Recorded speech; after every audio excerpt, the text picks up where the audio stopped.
there, coffee lovers and internet explorers. Welcome back to SipCyber. Today we're celebrating a beautiful day in November that feels a lot more like September. Earlier today, I was hanging out with my husband at Rush River Brewing in River Falls, Wisconsin for another round of cybersecurity straight from the tap. With this beautiful 50-degree weather, it might be the last day until May we get to do this. I love the vibe at Rush River. Earlier today, the Bears were playing, and seeing that little piece of my hometown of Chicago on the screens of a brewery in Wisconsin makes me feel a little closer to home. Go Bears. Last time we talked about the power of AI agents, or large language models, LLM, like ChatGPT or Gemini, and the risk of manipulation. Today we're diving into a concern that hits close to home for every parent and caregiver, AI companions and our kids. My friend Tracy really educated me on this startling new trend, which is why we're covering it now. Rush River Brewing is all about community and partnership. They brew great beer, and they've opened a permanent spot indoors for my favorite food truck, Taqueria Los Paisanos. Oscar, the owner of Taqueria Los Paisanos, always makes us feel like family. This level of trust and collaboration is fantastic, and it's how we need to think of AI, as a powerful collaborator in our lives, but not as a friend or person, especially when it comes to our younger users. AI agents are designed to be engaging, helpful, and personable.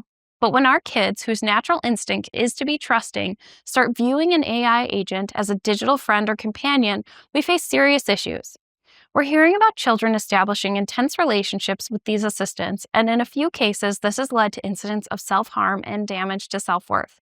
Why?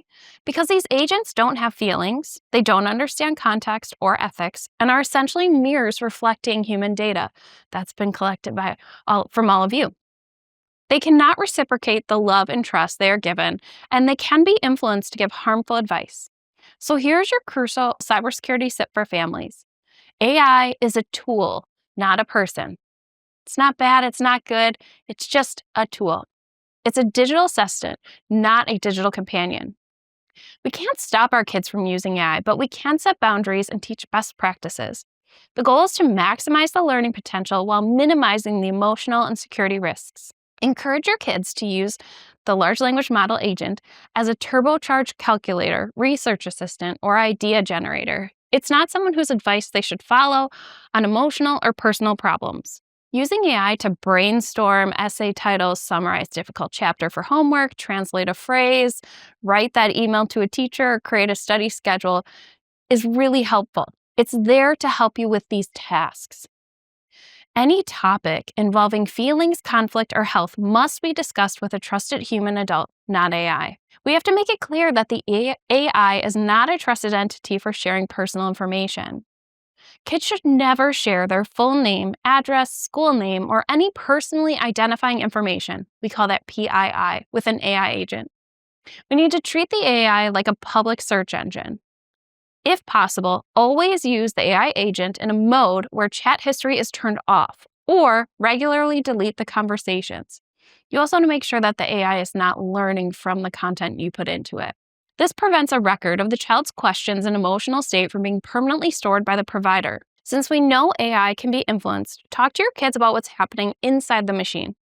Teach them to cross-reference facts from the AI agent with a trusted source, like a textbook, old school I know, or a verified news site or other trusted site. If the AI agent provides medical advice, always ignore it and talk to your doctor instead. Explain that the AI's responses are based on the data they were trained on, including all of yours, which contains the biases and imperfections of the real world. Encourage them to question the responses instead of accepting it as objective truth. By treating AI as a powerful, non-human tool it is, we can teach our children to use it effectively and safely, protecting their emotional well-being and their security. Well, that's all for today's episode. Thanks for joining me on this trip to Rush River Brewing and for taking a step towards smarter AI use. We'll be back next time with another great small business and another new cybersecurity tip. Until then, stay safe and keep sipping.